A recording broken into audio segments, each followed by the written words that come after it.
Hey friends, welcome to the Digitally Overwhelmed podcast. My name is Cynthia, I'm your host, and I run Digital Bloom IQ, where I help therapists and counselors grow their business through search marketing.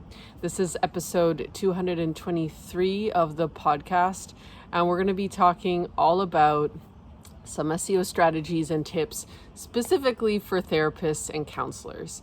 So I'm really excited to be here because I know that you've got a lot going on. You have, maybe different moving parts of your business, of your marketing for your therapist or counseling business. And so it can be hard to know what you need to focus on next. And so I'm going to be giving you some strategies, some ideas to walk away and hopefully get you excited, get you taking action. And remember, you can always come back to this video and pull some additional ideas. You don't need to implement everything at once. It can be done, in the pace that works for you. So the first thing that I want to cover is this idea of what is search marketing? And I actually have a whole other episode that talks specifically about this, which is episode 171. So definitely check that out if you're just dipping your toe into this world. But at a high level, SEO stands for search engine optimization. And I know that sounds fancy and kind of complicated, but all it means is that we are intentionally working at, helping your business get found through Google. So we know that there are over 5.6 billion searches per day. People are using their Google search to find information, to find services, to find businesses just like yours. And they're really looking for help. They're looking for resources. They're frustrated. They're feeling, whatever they're feeling, and they're taking action. So the timing of search marketing is so perfect because we're really catching someone in a moment where they're ready to maybe work with us or take action. And so it's just so important to me that people they can find your business, they can easily find about your work. And I believe it's our jobs to make it easy for our clients to find us. So that's my thoughts on SEO. Of course, it goes beyond that, at a high level, but it's basically this idea of getting found on Google, and being intentional about that and making it a good experience. Just like, when someone walks into our practice or into our home, we're thinking about how can we make this a great experience? How can we help someone feel more welcomed or just more like they can relax? It's the same thought process. And so SEO is very intentional and thought out. So again, check out episode 171 if you want a little more details, but let's dive into some SEO strategies and tips now to get you going. So the first one, which I believe is really, really important, is to create a really incredible website experience. So I know that, maybe you already have a website or maybe you're planning on creating one, maybe you're between platforms, you're figuring out what you want to do. And a lot of the times what we think is helpful to us isn't always helpful to our visitor. And so we want to first get clear of who are we attracting, but then what are the things that they find helpful? And so when it comes to a website experience, we want to just have clear navigation. We want the site speed to be fast, under 4 seconds, under 3 seconds is great.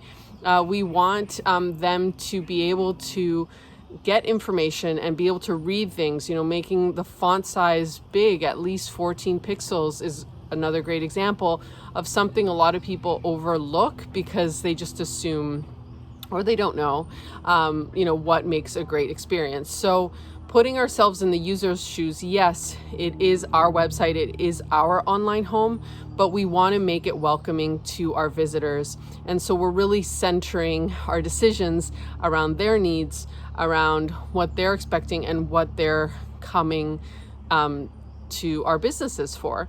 And as a therapist and a counselor, many times they're looking at, specific resources. So already having a blog that has information about the type of mental health services that you provide, whether it's anxiety or marriage counseling or whatever, giving people a taste of what it's like to work with you is great. So having videos, having blog posts that speak to your voice, speak to your branding is just so important, because by the time they're ready to book a session with you, they're going to be, just much more likely to want to take that next step, which is a big deal for a lot of people, right? To be able to reach out and ask for that type of help. The other thing with the website is we want to make it super easy for people to book time with us, right? So having a really clear book now button, really crucial, on every page, really clear color at the top. It makes it easy for people to take that next step or to contact us with questions. So make sure that you're not hiding that in your website. And again, this might not be intentional, it's just might not be something you're thinking about, right? So there are some areas where we look at a really awesome website experience. And I have a bunch of other episodes and videos on website experience, so make sure to peruse, because there's a lot of components to that step, obviously. All right, so number 2 has to do with keywords. And so maybe you've heard of keywords, but I'm going to quickly walk you through it. So keywords are words or phrases that people use to search in Google. So if we were to search marriage counselor in Chicago, that whole phrase is considered a keyword, even though it's several words, right? So what we're trying to do on our website is to intentionally target those keywords. We're not trying to spam them and to add them in places that are awkward or not relevant, but we are trying to say to Google, hey, these words are relevant to our business, to our website. And so Google starts to understand what our website is about, starts to understand what our business is about, and they can also connect the dots and help the people who are searching those words to find our business. So when it comes to keywords, there's different strategies and there's different words and types of keywords.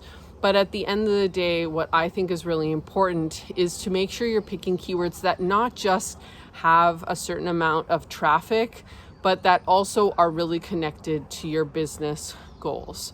And I think this is kind of a big mistake that a lot of businesses make, is that they just focus on the keywords that are getting a certain amount of searches, whether they feel it's like a lot, like maybe 1,000 searches or 10,000 searches per month. And they're targeting these keywords, but they're not really thinking about the use case on the business side, right? So there needs to be a strategy, there needs to be a thought out process. And this goes back to what I was saying at the beginning of getting clear of who your visitor is, who your client is, creating a client profile, even something that will help you just understand what their needs are. Because then from that place, you can start to research the keywords that this specific type of client searches for. So my second tip is to really get clear on connecting your keywords to your business profitability, to your business goals. So you're targeting the keywords that are going to make the biggest difference and have the best return. All right, the next tip for a great SEO strategy and SEO results is having a consistent and clear business profile, a local business profile. So in the last episode of the podcast, episode 222, I talked all about this, but basically, if you are a therapist or a counselor, many of you are restricted to a specific geographic area, right? So maybe you can only practice in your state, maybe in a few states in a certain area, or maybe in a few cities. And so having a Google business profile is going to allow Google and visitors to understand that this is where you are located, this is where people can find you. And if you do have a location, obviously it's just great for people to be able to go literally to your office, book sessions with you, be able to call you, that sort of thing. So having a consistent and clear profile on there, having images. Episode 222, which is the one right before this one, covers this in detail. But this has to happen, and it has to be something that you're aware of. So maybe you have a profile, but you haven't looked at it in forever. Maybe you're just nervous about what to do next on there.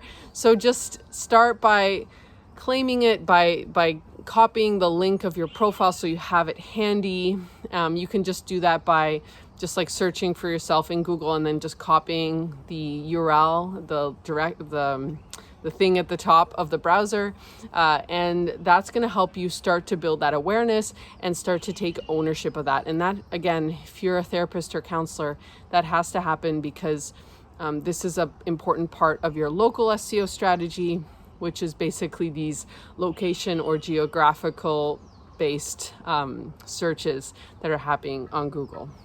All right, my fourth strategy here for a powerful SEO results with your business, to be able to grow your business, to attract the visitors who are already searching for you on Google, because I know they are, is to have a active backlinking strategy. So backlinks are basically the act of other websites linking to your website. So this could be either other colleagues, it could be other businesses who find your content useful. And this is a really important factor that I believe gets overlooked many times, because it's one of those things that happens organically, but that maybe we're not really aware where we're at. And this is something that Google looks at, because Google basically wants to understand, how is your website connected to other websites? How are other websites referencing your site, your information? And the more quality backlinks. So remember, it's not necessarily about generating, backlinks for the sake of backlinks, but like quality websites that are linking back to our website can really change the strength and the power behind our rankings. So there are different ways that we can invite other businesses to link to ours. I don't recommend doing spammy tactics, just to look at different opportunities where you can be featured. So this could be guest posting potentially on a colleague's website, or on a bigger website that needs a therapist to speak to a professional topic. There's a lot of websites that actually want to collaborate with therapists because they need a professional to speak to something, right? And they can't just talk about anxiety or another thing in a specific way. Podcasts are great. News features are great. There's different places you can look for backlinks, but my biggest kind of recommendation is don't leave this to just chance. Make sure you start to put in some processes where you're reaching out, you're looking for these backlinks, so that you're slowly building this apart from the organic ones that are going to naturally happen from an amazing website. And this is something I help my clients within my AIM process, because I just believe it's so important. And like I said, it many times gets overlooked. And it's just really powerful when you do it slowly over time. All right, so to quickly recap, my 4 tips are to create an amazing website experience that people just are obsessed with, that they love. Number 2 is to start to use keywords that not only get traffic, but also are connected to your business, that are connected to what you specialize in, so that you can really see some impact on your bottom line and some of your bigger business goals. Number 3 is a business listing that is clear, that is concise, that has some ratings and reviews, and that people can easily find on Google Maps. And 4 is to not forget about backlinks, to start to look at your network. Where can you be, featured? Where can you be referenced? This is a little bit of like PR work, but it really does tie into SEO. And I wanted to give you a little bonus tip, because maybe you've got lots of ideas floating out in your head. So what I recommend to do now is just to book some time in your calendar and decide, what do you want to take action on next? And so this could be, maybe a meeting with your team. It could be a meeting with an assistant or someone who helps you with your marketing. And just to set up one thing that you can take action on next. I think that's where you're going to get the best results, instead of trying to do everything, because there are quite a few moving parts. Just focus on one thing, whether it's going and looking at your website, maybe spending a little time and seeing if you can make any improvements. Maybe it's going and verifying your business profile listing, right? So whatever feels the easiest for you, just book out that time now, get it done. And it's just amazing that you can take action. And when you're ready, you can come back and get more ideas or check out my other resources for additional action steps.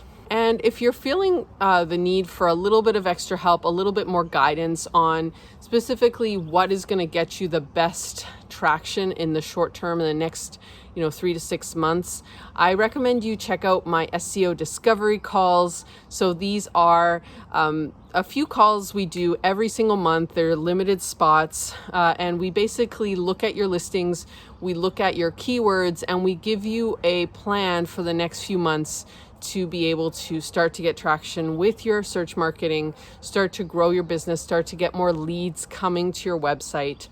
So if you want to book your own SEO discovery call, you can go to digitalbloomiq.com/discovery, and there you'll fill out a form and you'll have access to our calendar, and then we'll be able to walk you through it. I'm just loving these calls. They've been so great because so many people, I get it. There's so many moving parts. There's so many things to know and look at. And it can be hard to know, okay, I have a website, but is it good enough? Or I have keywords, but are they the right ones? Or I have my listing, is it good?